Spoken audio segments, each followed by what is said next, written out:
مقصد، یہ مطلب انشاءاللہ کسی دن موقع ملا صحیح والا، آج تو کسی اور کی طرف اشارہ کیا گیا ہے، انشاءاللہ پوری بالتفصیل آپ کو قرآن و حدیث سے سارے ثبوت دے کر کے.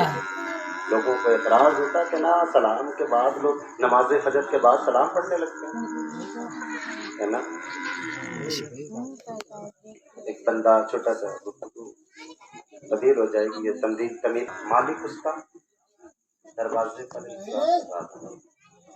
چھوٹا بات بہت لمبی ہے، واقعہ بہت لمبا ہے، لیکن آپ کو چھوٹی سی بات میں سمجھا دیتا.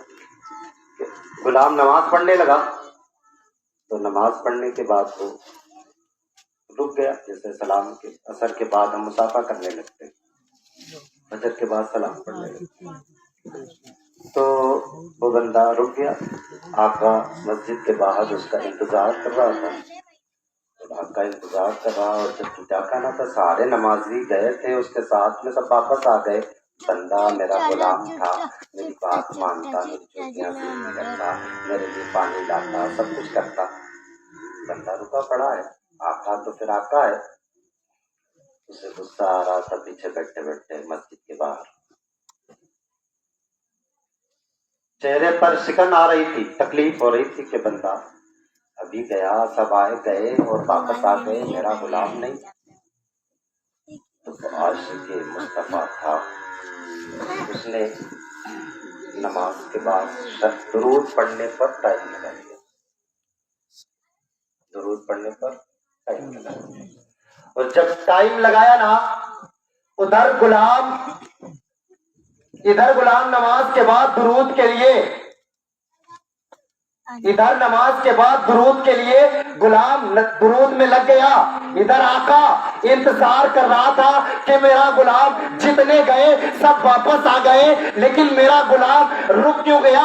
تو اسی آقا انتظار کر رہا، مقدر کی بات ہے، سکندر کی بات ہے، جتنے گئے واپس آ گئے، میرا غلام واپس کیوں نہیں آیا؟ تو پتہ یہ چلا کہ ہر انسان کو درود پاک پڑھنے کی توفیق نہیں ہوتی ہے. وہی انسان درود پاک پڑھتا ہے جس کو میرے مصطفیٰ صلی اللہ تعالیٰ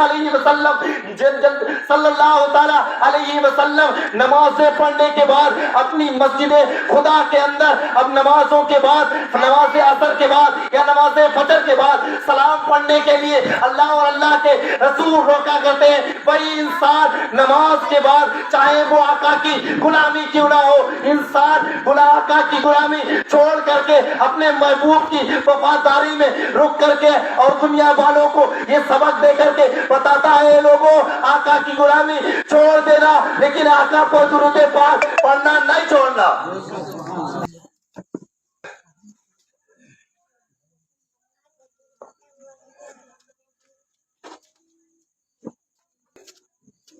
علامہ حضور اختر رضا صاحب قبلہ ازہری المعروف حضور تاج و شریعہ علیہ رحمت و رضوان، کون نہیں جانتا اس شخصیت کو؟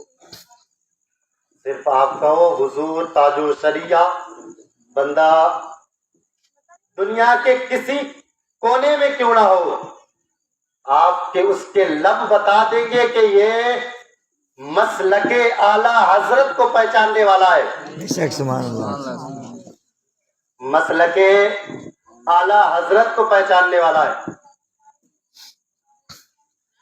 حضور تاج الشریعہ علیہ رحمت و رضوان فرماتے ہیں زندگی یہ نہیں ہے کسی کی کسی کے لیے، زندگی یہ نہیں ہے کسی کی کسی کے لیے، زندگی ہے نبی کی نبی کی نبی کے لیے. بے شک، سبحان اللہ سبحان اللہ. اور آگے شعر کے اندر لکھا ہے نا سمجھ مرتے ہیں زندگی کے لیے. بے شک، سبحان اللہ. کہتے ہیں نا کہ بچہ نہ سمجھ ہے نا، اسی کو بچہ چونکہ نہ سمجھ کہتے ہیں نا، جملہ سمجھنے کی کوشش کرے.